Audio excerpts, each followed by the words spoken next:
Hii yangu inajua hadi nyumbani. I had to go for a surgery.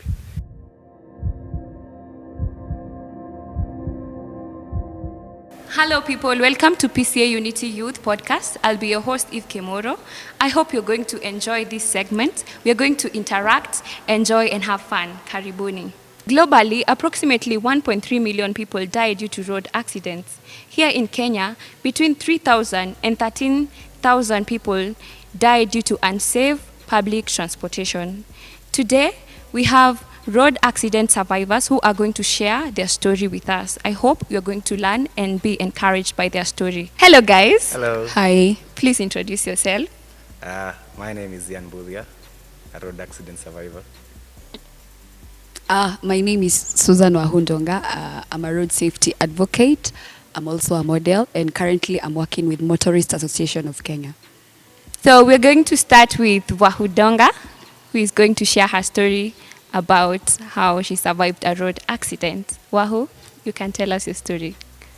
My story is quite simple. I was in a road accident 5 years ago, which claimed a lot of lives, and others were really badly burnt up. So my mom had sent me, it was actually on a Sunday, my mom had sent me to go buy some chicken. And so there I was at the bus stop waiting for a matatu. I waited for a matatu, there it was. I got into the matatu and I sat 3 seats behind, 3 seats. So the bus continued picking up more passengers, and before we realized it, actually the bus was carrying excess passengers, our matatus. And it didn't move so far away when we had a loud voice. Boom. And at the back of my mind, I was like, okay, where did this sound come from? What is happening? There was a lot of screaming, people were shouting. So it was at that moment I realized actually the whole bus was covered with fire. And what I immediately did is nilichichuma chini. I literally went down, so just to hide myself. Because here's the thing, people were coming from, the fire started from in front, so there was no way people could come out through the main door. So everyone was just scrambling for lives at the emergency exit door. And that's why I decided to go down. Mm-hmm. And for a while there, my life became like standstill because I couldn't understand what is happening. Where has the fire come from? So at my weakest point, I was like, you know what? It's on a Sunday. I just came from church. Why is all this happening? I had a lot of questions in my head. Mm-hmm. And seeing that, I saw a guy try to jump out of the bus, via the exit door. And I was like, whoa, I myself could not do that because he was on fire. Literally, he was burning. So I just resigned myself. I was like, if this is how it's supposed to be, then so be it. And it was at my weakest point where, God showed his strength in me. Mm-hmm. And it didn't take even longer than 5 minutes. I woke up, like I said, nilikuwa nimechuchuma chini. Mm-hmm. So when I woke up and looked on my left side, I saw a window, like the doors, the windows za basi vile zinakwanga zimesukumwa half a bit. Mm-hmm. So I'm there and I'm like, if my head can fit there, definitely my body can fit there.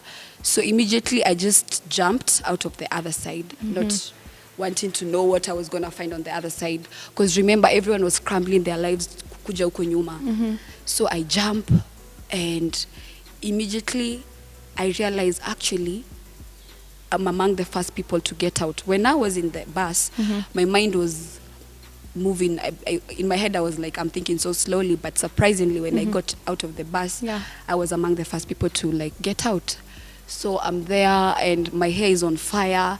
So there's this guy kanyashana sewage because again the bus where it went and stopped, luckily it stopped right next to a car wash. Mm-hmm. So those guys really came through big time. And nikashana hiyo sewage, why the sewage is because H2O mm-hmm. is the chemical combination of water and also the fire. For it to be the O2 part, Yeah. it was making it worse. So waliambiwa chini kuzima na maji, so they opted, that's why niloshwa na sewage. So I'm there, I'm shouting. That's when my whole nervous system was like aware of actually what was happening. So immediately I did that. There's a woman who tried to do the same. So nilitokea na dirisha. Unfortunately for her, she was a bit plump, so ye alikwama hapo. So it's like half of the body is outside, the other one is inside. But after pulling back, the guys from the car wash managed to actually pull her out. So there was ambulances, emergency response, and it was crazy. And that's where the healing process started. Just to take us back so that we can understand where the fire came from. What Yeah. happened in the matatu? So the story was someone got into the matatu with a jerrycan of petrol. Wow. I know, right? A jerrycan of petrol. So this is actually a sane person on his right mind, buys petrol in a jerrycan of petrol, and actually, since you asked how the fire came to be, he placed it right next to the batteries. And it's unfortunate, back then the batteries to the bus were external. Yeah, true. As opposed to how they're supposed to be. They're supposed to be covered inside. So that's how the fire came to be. Someone got into the matatu with a jerrycan of petrol. Wow, amazing. Yeah. Ian Boothia, how are you? I'm good. Can you share your story about what happened? Where were you? My story started like 7 years down the line. We had gone a site visit to my friend's house. A site? Visit. Okay. Where we had gone to see, like, it was a mjengo. Mm-hmm. So we had gone to see like the progress of the house. So on our way back, we were from Rai. On our way back home, my friend was driving. So as he was trying to overtake, the car which he was trying to overtake started speeding. Now you can see that we have gotten into another lane, and there are oncoming vehicles coming. So the option was only to hit each other or to drift, because where we had the accident, it was on a slope. So you could imagine that you were in a pickup, and when the car overturns, it might fall into a slope, and you know what might happen. So I remember me and my friend, who's called James, we were behind the car in a pickup. Tulikuwa tunapiga tu story kawaida. Then stories zilikuwa zimeshika. So unajua sasa sisi hatukuwa mind yetu hatujui nini inaendelea, because it's a normal thing to overtake a car. Yeah, true. So si stories zimeshika. Bishti yangu si alikuwa na overtake, na huyo sasa mwenye alikuwa na overtake akaanza kuspeed. Sasa unajua option ni kuna gari zinakam, na hakuna option ya ku reduce speed ama ku drift. So sitakakuwa na head on collision. So what happened is James unaona ile ka moment unaweza turn alafu ndio hii gari. James alikuwa na hiyo moment, aliturn akaona ndio hii gari. So hakuwa na ile time ya kuniambia jishikilie. So kidogo head on collision.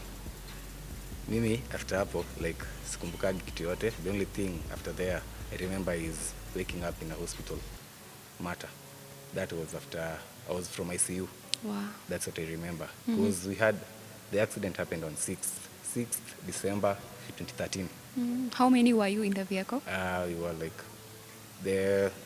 it's a pickup, Yeah. A pickup at the front, the cabin, it carries three people, the driver, 2 passengers. So us behind, we were 2, me and James. So actually we were 5. Wow. Did everyone get hurt?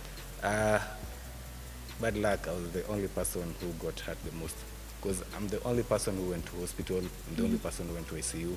The others, they were discharged of minor injuries. But sasa mimi yangu ndio ilikuwa severe. Wow. So Wahu, Yeah. how was it like while you were outside the vehicle? It was crazy because I just got into the matatu. I've realized it has fire, and I'm here. I'm like, I'm alive. That's all I could shout. I'm like, I'm alive. I'm alive. Because, like I said, the matatu had carried excess passengers, and some of these excess passengers were the ones who really got badly burned, and others actually died. So most of the people who died were the ones who were excess passengers. And me out of the matatu and realizing everything, it was just, all I could say was just, I'm alive. And then that's when the healing process started. I was taken for emergency response, we were taken to Mama Lucy. And then it was thereafter whereby we were giving numbers to like Good Samaritans so that they could call, the people, our immediate people. So my parents came for me, and I was taken to Metropolitan National Hospital. It's in Buruburu. I stayed there for like 2 months, and then 1 month, the last month, I was taken to Aga Khan because the burns were a bit. My right hand, I actually got a scar at my right hand, and reasons why I really used my hand to like cover my eyes. I didn't, the whole time during the accident, I was just thinking, the thought of me having to go through surgery for eyes, and eyes surgery is just, you can't be the same person. Yeah, true. So the whole time I was just using my arm to cover my eyes. That's how I got like severe burns on my hand. And the healing process was amazing, and at the same time very difficult and life-changing, because it was there, my life just took a 360-degree turn, like, because going back to what I said earlier, I'm a road safety advocate. I really wanted to know what started the fire. Where did this fire come from? So I realized, in general, it was just a human being who was a bit ignorant, carrying a jerrycan of petrol and placing it right next to the battery. But nevertheless, I did my research, and that's how I got to road safety and advocating for road safety measures, especially for us young people. Hence why we are having this youth podcast, is to just create more awareness out there. Yeah. Ian, how was the healing process after the coma? It was quite tough. Huh? How long did you take in the hospital? It took about 1 month, because the accident happened on 6th December. Like I got discharged at 2014 January, at the end of January. All this time, I remember there was a time I was almost being discharged. So I was to be discharged the next day. But at this day, there's something which happened. Like each and every time I ate, I puked. So I had to go for a surgery. The doctors said that my intestines had cooled themselves, so food could not be digested. Anything I ate, I had to puke. So it was quite tough through the healing process. Like we got to understand that there's a time I went for MRI. The doctors got to see that I succumbed multiple structures in my body. Like right now, I have a fracture in my neck, I have a fracture in my elbow. But through the process, I came to realize that if you continue staying at that dark side, you'll never heal. You need to embrace and never hide your scars. Yeah. Just because you have scars, don't think that nobody will accept you because of your scars. Because scars are meant to be cherished. It's a moment which takes you through back something, showing that you've achieved something. It's like a step. Yeah. Okay, wow.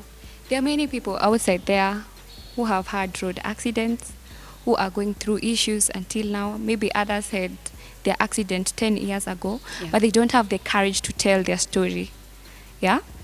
And they may have been having issues, but you cannot blame them, right? Yeah. I would like you to tell us if there were some people, or you sought for counsel so that the healing process could be faster or something, because there are people who are going through. Well, the healing process is different for everyone. Yeah. Yeah. So, just like Ian has said, one way of dealing with, having to move on past that is actually realizing that you cannot stay in the dark side for quite a long.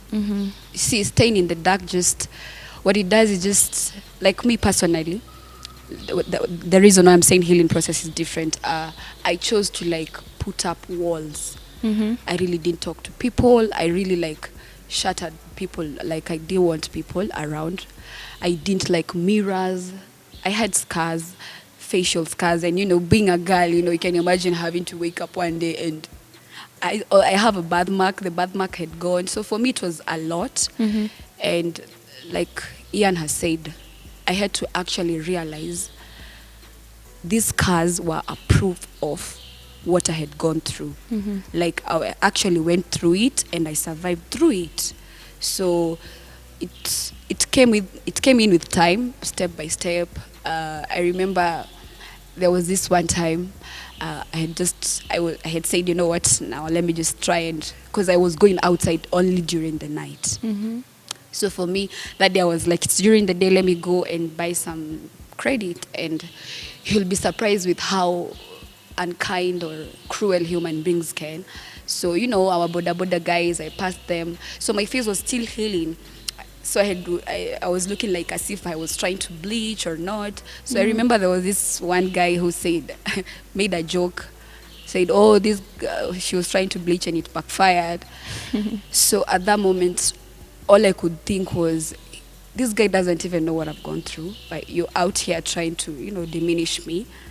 Actually, that, as opposite expected, instead of diminishing me, I went back home thinking, wow, actually I should be coming outside more often, because deep down in my soul I knew it was not bleaching. I knew the truth. So coming to the healing process, like you asked, it's different for everyone deals with it differently. So for me, I chose to like put up walls. But if there's someone out there dealing with the same, you've gone through something, an accident or so, accept it. You see, one way of moving on is accepting it and realizing actually what was meant to harm me cannot harm me anymore. It was just an accident. Yeah. So it's different for everyone. But if you're out there, personally, now knowing what I know right now, I will advocate for, speaking to people. Like, you'll realize the more I spoke about it, the more I told the story, the more comfortable I got, the more I didn't cry. Because probably if it was, like I said, it comes with time. Probably if it was 2 years ago, maybe I will be tearing and all that. But now through the healing process, and yeah, I did seek counsel. It's not easy, like being cooped up. At some point, I was like, I cannot continue with this. So seek help. Just know, scars, actually, we all have scars, to think of it. We all have scars. We just happen like ours are physically seen. Yeah, true. But we all have scars innerly, or, somewhere in our heart or something. I believe we all have scars. It's just that in this case, ours are visible. Yeah. Amazing. Ian, how was your healing process? What made it faster and help you to come back outside again and know that you're living again? I guess on my side is I had the zeal, because I remember I was on bed rest for almost 1 month. Like, you can imagine, like, you're not going to bed, like everything is being done while I'm still in the bed.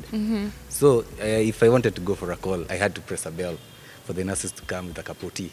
So you imagine, But there's this time my parents had purchased a wheelchair.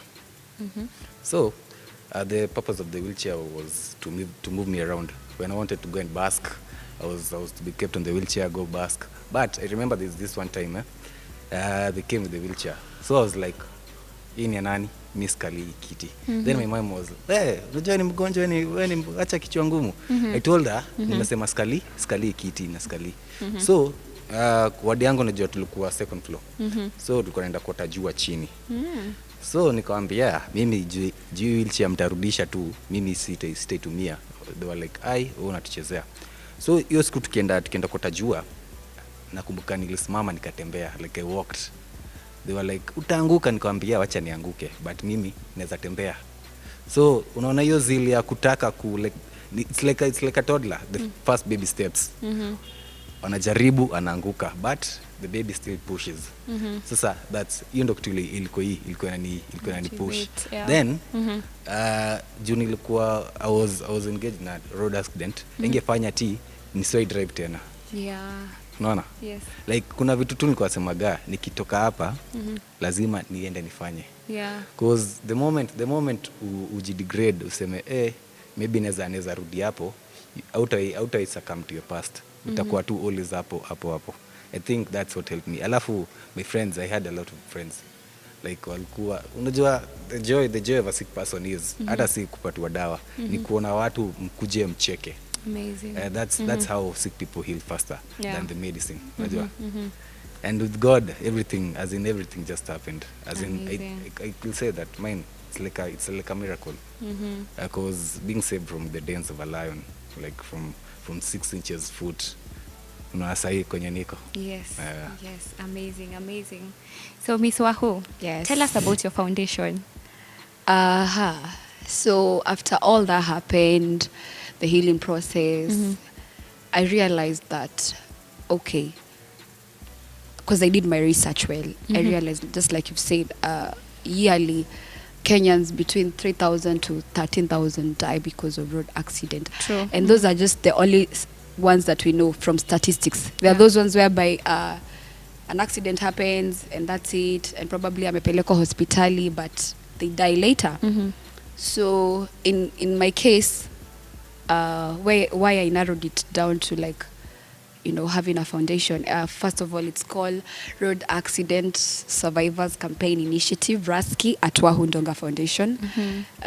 It's about creating awareness on our roads and ensuring that, an accident doesn't have to happen, mainly because I narrowed it down to something I love, quoting quotes and quotes, human error. Yeah.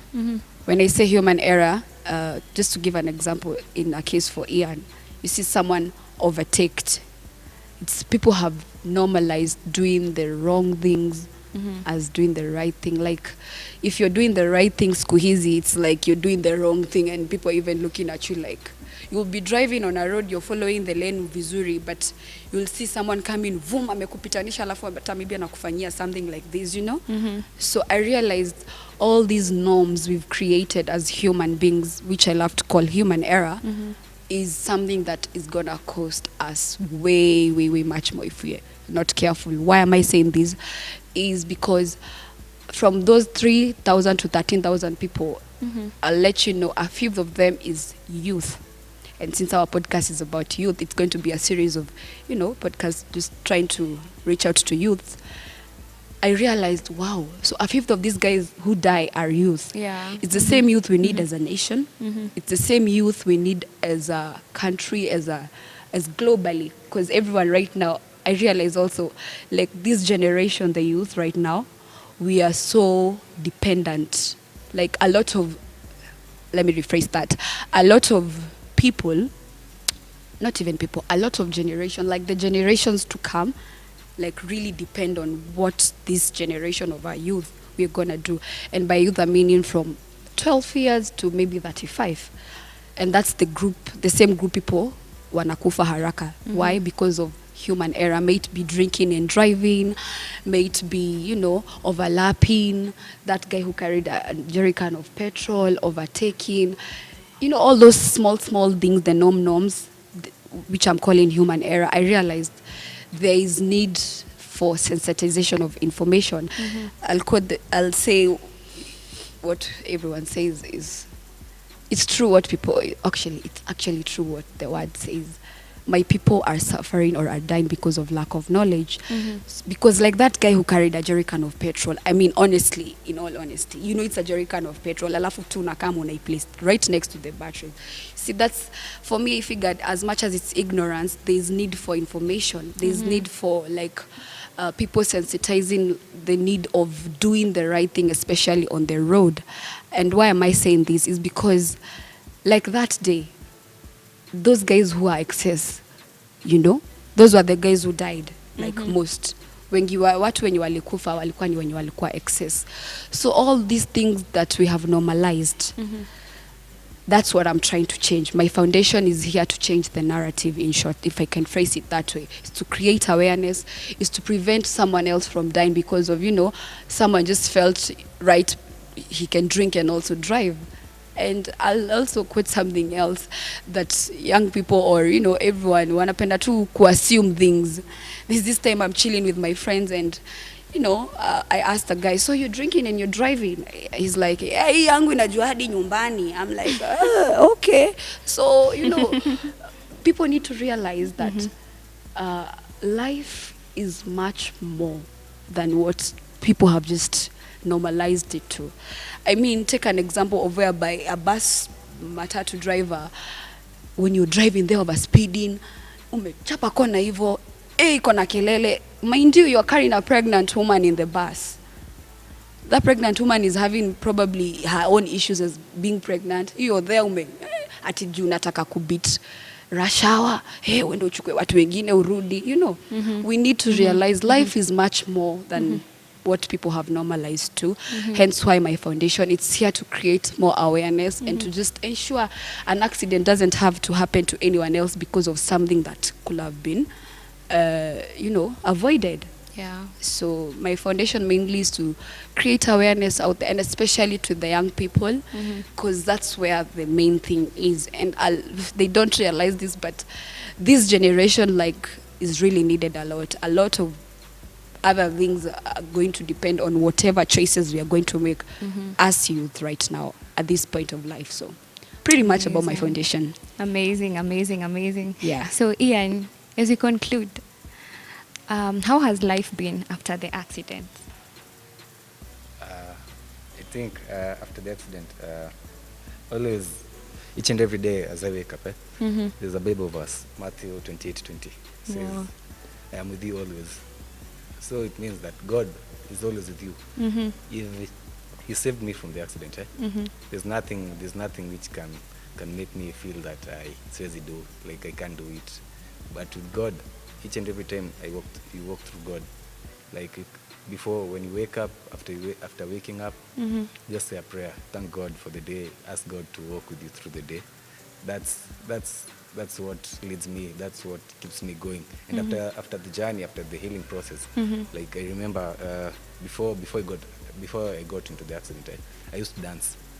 So after the accident, people were like, akana fracture, sijui kama anaweza dance, but to their surprise, after healing, like the first day, nilirudi nika dance. Wow, amazing. Because you just have to prove to people. Unajua, if you're there, watu wataongea. Because me, remember, people started saying that you've been offered as a sacrifice to Illuminati.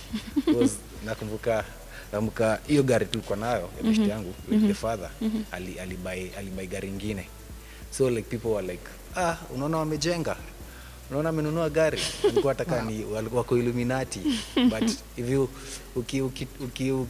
depend on people's words, utaumia. So true. you'll never recover. Now, I thank God, like the process has been fast for me. It's a gradual process. See, sijikuwa stigmatized anywhere. Like it has always been nyue. Wow. There are people outside there who may not have that courage, and there are people who are still on bed rest. There are people who are in the hospital because of the accidents. There are also people who have lost their loved ones due to road accidents. What would you like to tell them? What would you like to encourage them and tell them that there's still hope, there's still God who can be able to sustain you, who can be able to walk with you and lead you to a better life? Yeah.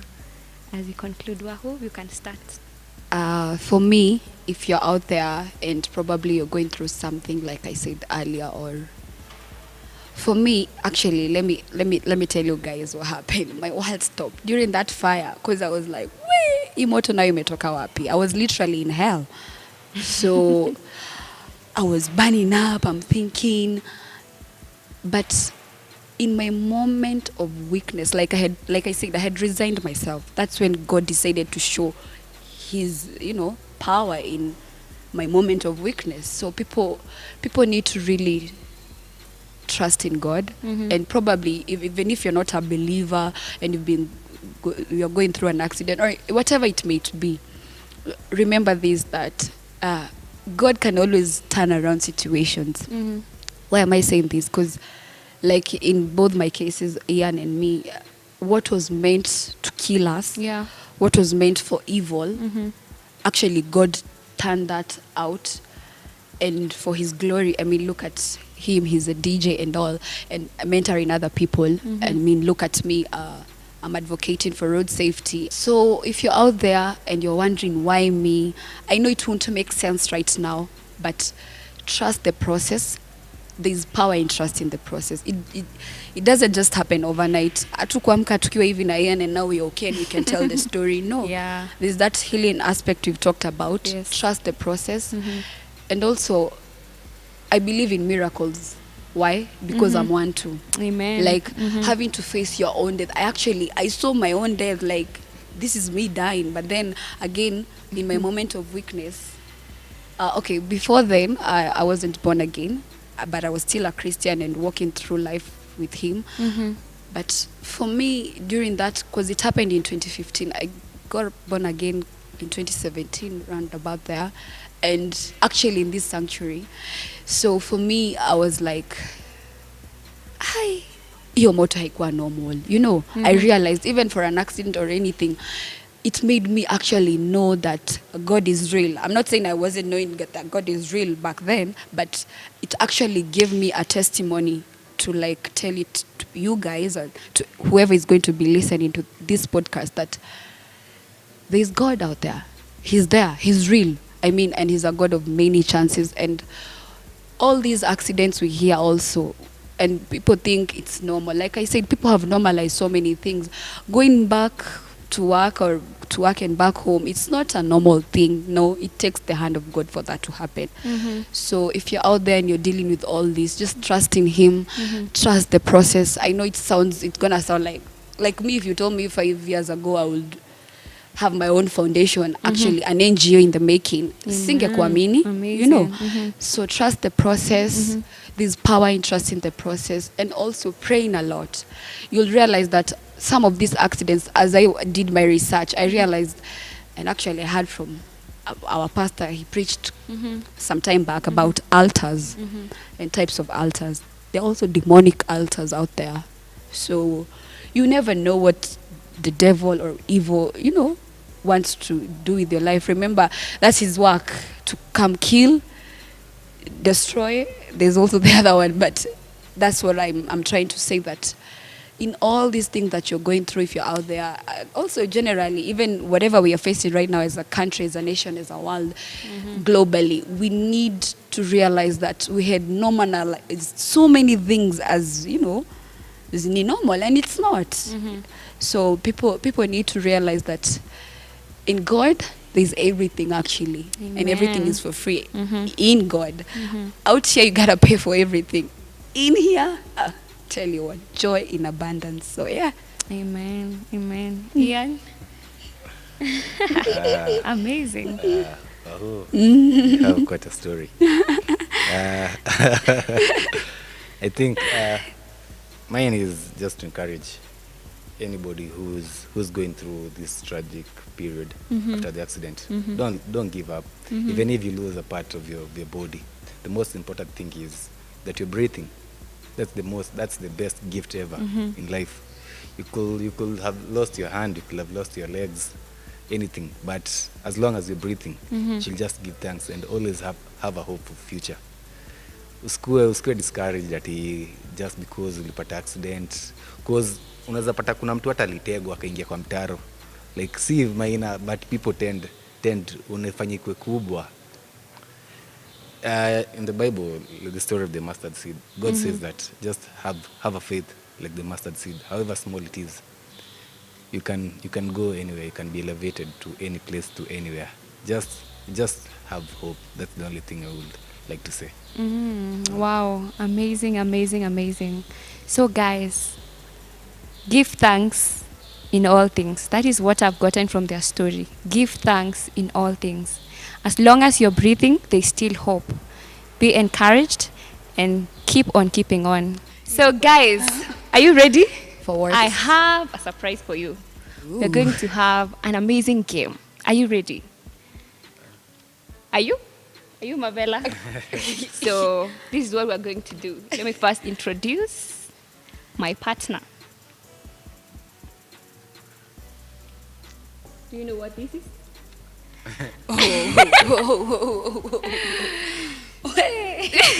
Hizo ni pilipili. Yeah. So here is the game. I'll be asking you questions, and if you miss out, you're going to eat the pilipili. Is that okay? What? No, even if it's not okay, we're going to do it. Okay? Okay. So we start with you, Aho. Are you ready? Bring it on.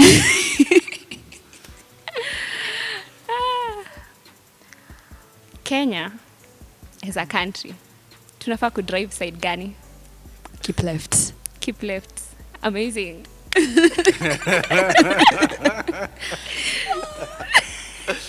Keeping left. Marvella. DJ. The one and only. Gari kona miguu ngapi? Gari kana miguu 4. Ne. Wow. Kana tires. Gari haina miguu, kana tires. Inalingana, wacha nikwambie. Wajasema ni gari gani? Gani? Kuna tuk-tuk. Tuk-tuk unajua gari ni gari. Marvella, you have to take. You have to take one. Uko fair. You have to take one. Gari haina miguu, kana tires. Kana tires. Okay, so am I the one to eat the pilipili? Yeah. No, I'm the one asking questions. So, a personal car has how many tires? Huh? A personal car. Personally. This is quite challenging. It has 5 tires. Wow. Hakuna mtu anaonja pilipili leo. Pilipili So, wewe. you are in the Presbyterian Church, right? Who is the moderator of the Presbyterian Church? Hey, wahoo.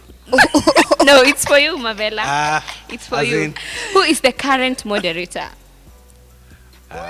Is it Mwamba? Who Mwamba? If you don't know. He's a reverend, right? Ni reverend. Ni reverend. Anaitwa? Simesema Anaitwa? Mwa something. Who? Mwamba. Who do you know? Who? Unfortunately, I don't know also. Anyway, I had not asked you to give me 2 names, so you got it. It's Reverend Julius Mwamba. You got it. Wahoo, mbona kule? Semefeli? Swali ilikuwa yako. Sawa. Inaonekana hizi pilipili nitarudi nazo. Wahoo. Okay. Who is the head of the youth department in the Presbyterian Church of East Africa? You mean the elder or the... No, the head. Just tell me the name. Wait, rephrase that question again. Who is the head of the youth department in the Presbyterian? Not your church, Presbyterian. Acha nikukaribishie juu. You just have to onja that pilipili as we continue. Marvella, are you ready to save? The head is a Christian.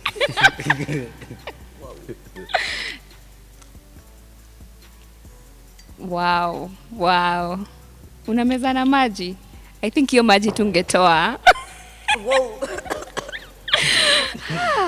Marvella, when did we shift from PCA Umoja to PCA Unity? When... Which year was it? Not even the... That's so simple. 2006. Huyu ako na leakage. Azi. Huyu ako na leakage. Nilikuwa brigade. Auzi, nilifungwa ikanisa. Nilikuwa brigade. Uko na leakage, sawa. Wahoo. Oh, it's so hot in there. It's getting hot on Wahoo's side. Guys. Who is the CS of education?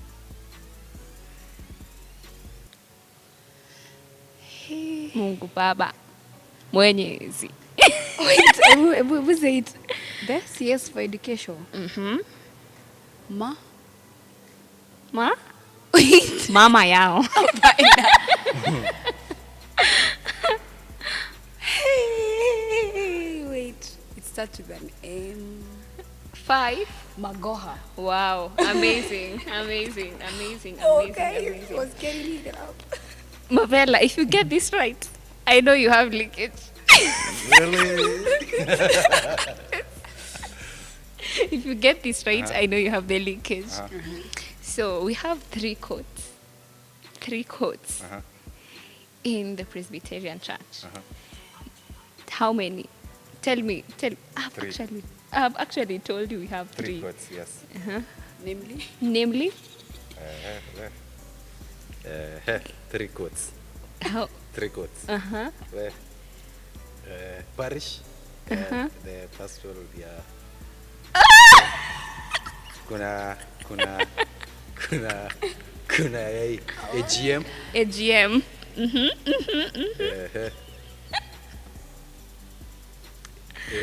Where? Pastor. Yeah, pastor. Where? But there are 3 quotes, right? Yeah, there are 3 quotes. Presbytery, ngoja. Kuna presbytery, ngoja. Kuna presbytery. Kuna hiyo. Ngoja. No. No. I just want you to onja this pilipili. Session, kuna session. Session ni nini? What is session? Like clerk session. What? Like, you know, kuna clerk session. Session ni kama, no, as in I explain session. Session ni kama unachiki, lakini wewe jua kuna session.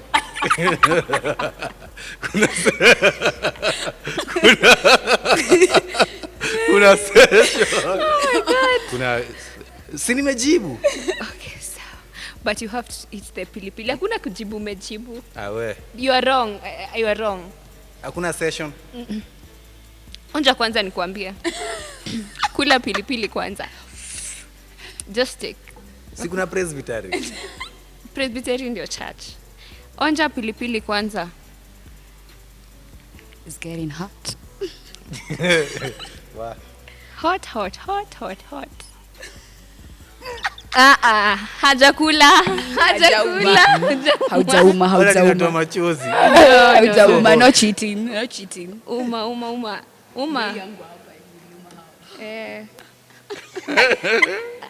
Mpaka tuone na urudishe hapa. Maliza haraka. So guys, I know you are outside there and asking the 3 quotes ni gani.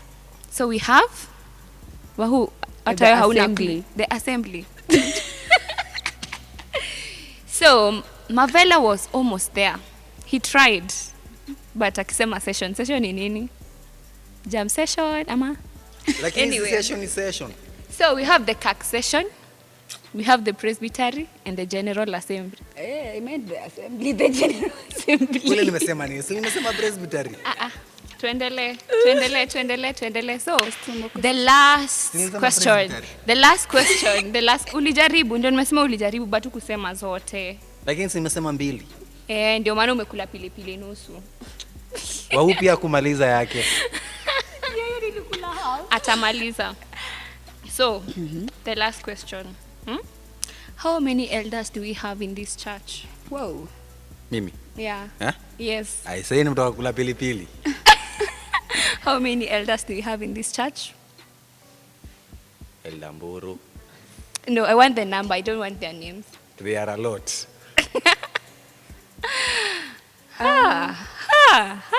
People. Wahoo, how many elders do we have in this church? 20. I don't know who is going to. Yes, we have 20 elders. You have 20 elders. You're welcome. No pili. So the last question. Nimesema the last. So the last question. Hey girl, you got many questions. Bring it down. So elders are divided into 2. The elders are divided into 2. Which are the 2 categories? Deacons.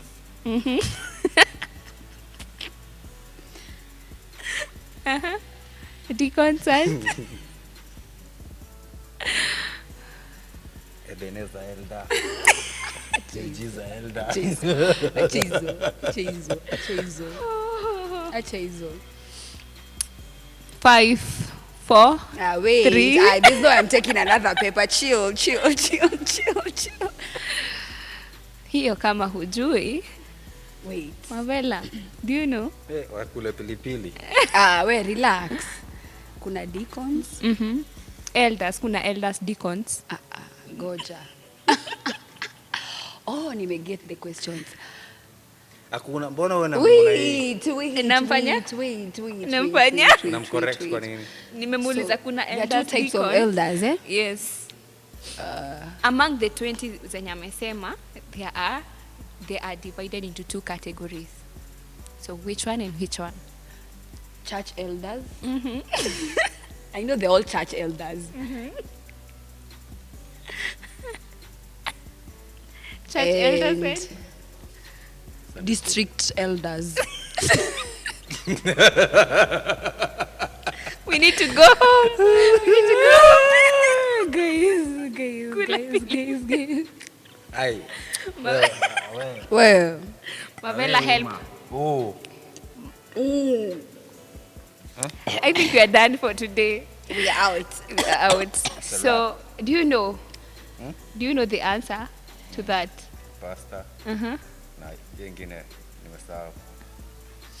We have the teaching and the ruling elders. We have come to the end of our session today. Thank you guys for allowing us into your space. Don't forget to subscribe on all our social media platforms at PCA Unity Youth Official. God bless you.